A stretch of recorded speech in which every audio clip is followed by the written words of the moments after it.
Shalom Aleichem, Mishpachim. I'm coming to you with a Sefer, Likkutei Sichos. Likkutei Sichos. This is teachings on the Torah, insight on the Torah by the Lubavitcher Rebbe, Rabbi Menachem Mendel Schneerson. All right, let us begin. We are in the portion of Vayeishev. Vayeishev.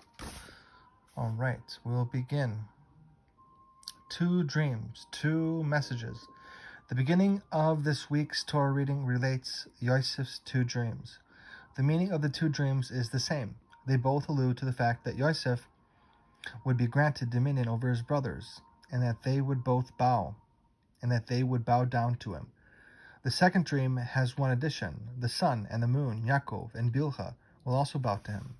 Later in Parashas Miketz, the Torah relates that Pharaoh also had two dreams. In this instance as well, both dreams had the same meaning. With regard to Pharaoh's dreams, however, the Torah tells us why the dreams were repeated, to show that the events alluded to were imminent. With regard to the repetition of Yosef's dreams, by contrast, the Torah does not give an explanation. This implies for the addition that Yaakov and Bilha will also bow down to him is not a significant enough factor. Indeed, it could have been alluded to in the first dream, that the two dreams, although sharing the same general meaning, reflect two different concepts.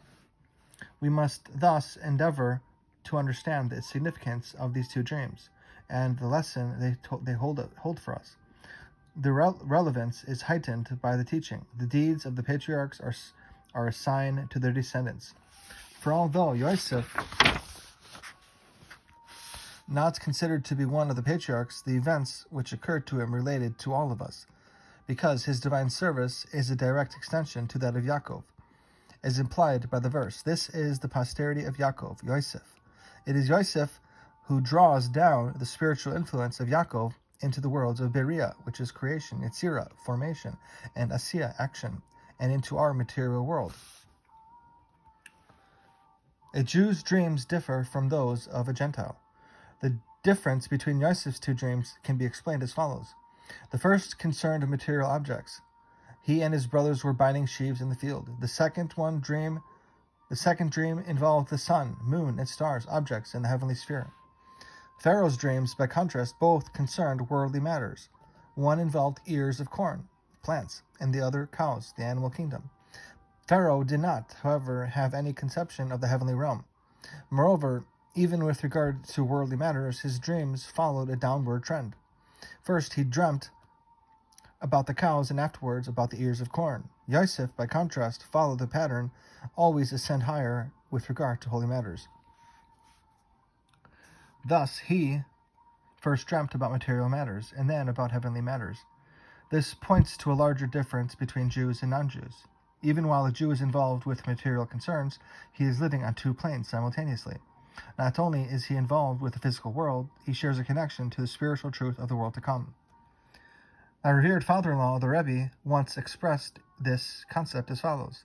When he was arrested in 5687, one of the Russian officers threatened him with a revolver.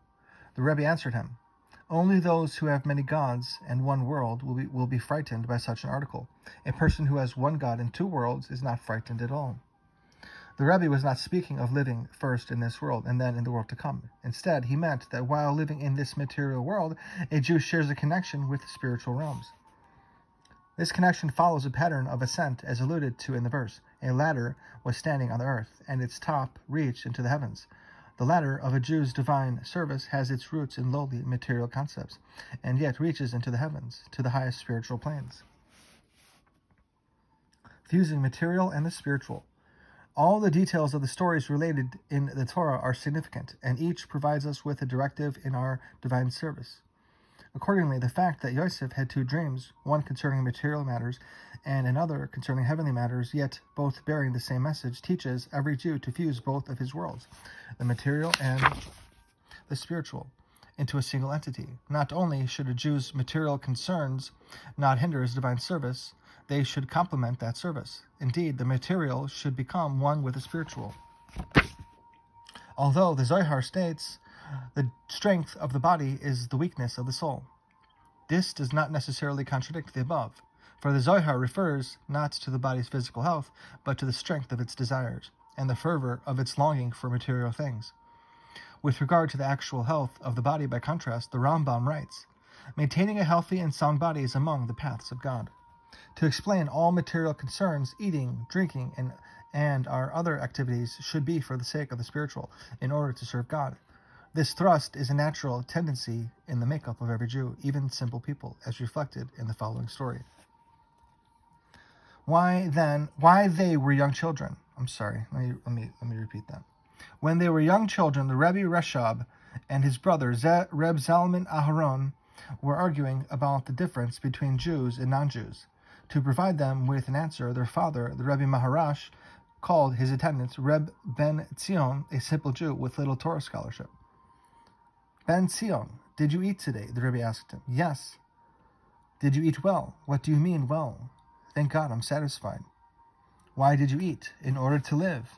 Why do you live? To be a Jew and to do what God wants, the attendant answered, sighing slightly. Afterwards, the Rebbe Maharash told his children, do you see, a Jew's inherent nature is to eat in order to live, and he lives in order to be a Jew and do what God wants. And he gives a sigh because he feels that in truth he is not living according to these values in a complete sense. Moreover, since a Jew's desire and intent is that all of his material concerns is connected with the spiritual, they are indeed considered as such. As the Baal Shem Tov would say, wherever a person's desire is, there he himself is to be found. Now stop there.